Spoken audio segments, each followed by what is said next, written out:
राधा स्वामी आश्रय न्यास सेंटर में जल्द खुलेगा ब्लैक फंगस मरीजों के लिए 100 बिस्तरों का सेंटर। प्रदेश सहित इंदौर में बढ़ते कोरोना वायरस से ठीक हुए मरीजों में ब्लैक फंगस जैसी गंभीर बीमारी के लक्षण नजर आ रहे हैं।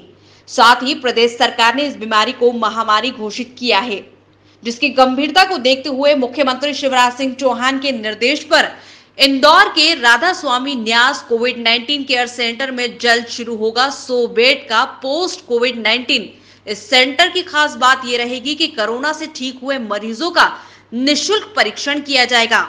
फिलहाल प्राइवेट अस्पतालों में 10 से 15 हजार रुपए तक का भुगतान परिजनों को देना पड़ा है। इंदौर के रेसिडेंसी कोठी पर पत्रकारों से चर्चा के दौरान मंत्री तुलसीराम सिलावट और बीजेपी सांसद शंकर लालवानी ने बताया कि राधा स्वामी व्यास अहिल्या कोई केयर सेंटर पिछले 1 माह से संचालित किया जा रहा है, जो कि भारत का दूसरा सबसे बड़ा सेंटर बना है और अभी तक इस राधा स्वामी आश्रम कोविड केयर सेंटर से करीब 2500 मरीजों को स्वास्थ्य लाभ मिल चुका है।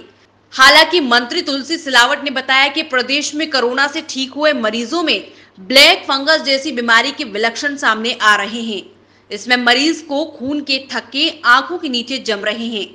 ऐसे मरीजों के स्वास्थ्य का निदान करने के लिए प्रदेश के मुखिया शिवराज सिंह चौहान ने निर्देश दिए हैं कि जिसके तहत राधा स्वामी आश्रम न्यास Ahilya Covid care centre black fungus के मरीजों का भी निःशुल्क परीक्षण किया जाना तय हुआ है।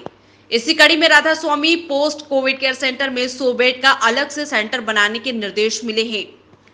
मंत्री तुलसीराम सिलावट ने बताया कि इस सेंटर में प्रतिदिन नाक, कान, गला से ग्रसित मरीजों के संपूर्ण स्वास्थ्य परीक्षण किया जाएगा। फिलहाल देखने में आ रहा है कि यही जांच निजी अस्पतालों में 10 से 15 हजार का भुगतान परिजनों द्वारा किया जा रहा है। क्षमा चाहता हूँ, विलम्ब से जरूर आया हूँ, पर आपके बीच में आया हूँ। ये राधा स्वामी सत्संग न्यास स्थित मां अहिल्या कोविड केयर सेंटर पिछले एक माह से संचालित किया जा रहा था। आप सबको पता है, ये राष्ट्र का दूसरे नंबर का कोविड केयर सेंटर था, मध्य प्रदेश में प्रथम। ये मुख्यमंत्री का संकल्प था, मुख्यमंत्री का विश्वास था।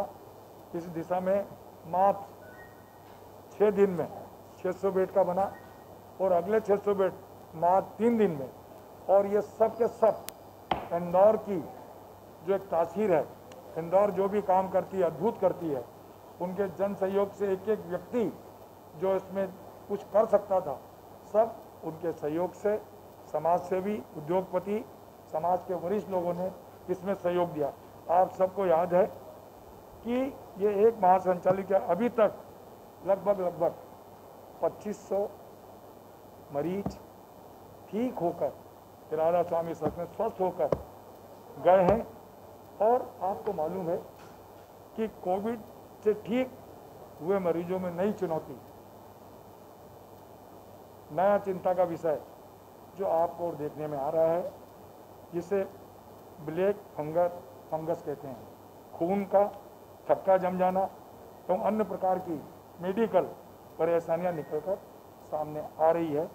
ऐसी मरीजों को स्वास्थ्य का आंकलन कर निदान के लिए सम्माननीय मुख्यमंत्री का संकल्प है, उनके निर्देश है कि राधा स्वामी सत्संग न्यास स्थित में मां Ahilya post Covid care centre इसी परिसर में प्रारंभ हम करने जा रहे हैं। इसी परिसर में हम प्रारंभ करने, शुरुआत में 100 मरीज प्रतिदिन आकर संपूर्ण स्वास्थ्य परीक्षण कर सकेंगे तथा सारी जांचें चिकित्सक परामर्श 100% निःशुल्क किया जाएगा। जैसे ENT, नाक, कान, गले के साथ साथ सभी जांचें यहाँ पर हो सकेगी, जिनकी निजी अस्पतालों में 10 से 15 हजार रुपये का खर्च आता था। अनुमति यह निःशुल्क रहेगी। मैं आगे की बात के लिए वहीं सांसद शंकर लालवानी ने पत्रकारों को बताया कि पोस्ट कोविड-19 खोलने के निर्देश मुख्यमंत्री शिवराज सिंह चौहान द्वारा दिए गए हैं। आने वाले दिनों में तीसरी लहर की जो चर्चा चल रही है, जिसमें मासूम बच्चों पर और यंगस्टर पर असर रहेगा, उसी को ध्यान में रखते हुए राधा स्वामी आश्रम न्यास कोविड-19 सेंटर में शुरुआती लक्षण के मरीजों का परीक्षण निःशुल्क किया जाएगा। इसमें खास बात यह रहेगी कि बच्चों के साथ परिवार का एक सदस्य, चाहे वो माता हो या पिता, उनके रुकने की व्यवस्था भी कोविड केयर सेंटर द्वारा की जाएगी। और जिस प्रकार माननीय मुख्यमंत्री जी ने घोषणा की थी कि पोस्ट कोविड सेंटर खुलना चाहिए, क्योंकि ये बहुत ज़रूरी है और उसमें उन सभी बातों का ध्यान रखा गया जैसे माननीय मंत्री जी ने कहा, जो आवश्यक है, यहाँ तक कि योगा हो, फिटनेस हो, सब बातों का ध्यान डॉक्टर साहब आपको पूरी डिटेल में जानकारी देंगे।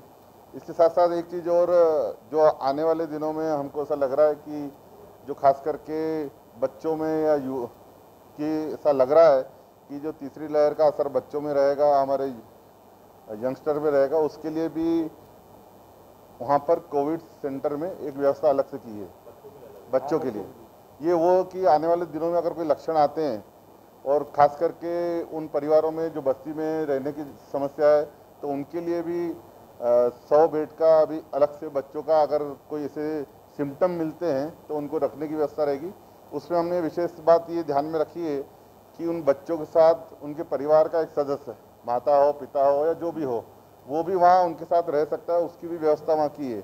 बाकी हम उस पूरे जोन को ऐसा क्रिएट कर रहे हैं ताकि बच्चों का इंटरेस्ट बना रहे, खेलकूद की चीज़ें, दूसरी चीज़ें, गेम्स वगैरह हैं, वो सब चीज़ें हम वहाँ रख रहे हैं ताकि बच्चों की रुचि रहे। और आने वाले दिनों में ये तो हो गया राधा स्वामी सत्संग के लिए, हमने आज भी माननीय मंत्री जी की अध्यक्षता में डॉक्टरों के साथ बैठे थे और आने वाले दिनों में प्रशासनिक स्तर पर सरकारी हॉस्पिटल में क्या क्या व्यवस्था होनी चाहिए उसके स्पष्ट निर्देश दे दिए गए हैं। मुझे लगता है कि आने वाली जो तीसरी वेव के बारे में बच्चों के ऊपर जो बता रहे हैं, उसकी चिंता मध्य प्रदेश सरकार और इंदौर का जिला प्रशासन हम सब जनप्रतिनिधि कर रहे हैं और मुझे लगता है हम सब इसमें कामयाब होंगे। साथ ही छोटे बच्चों को देखते हुए जोन को क्रिएट कर तरह तरह के गेम्स भी शामिल किए जा रहे हैं ताकि बच्चों का मन लगा रहे।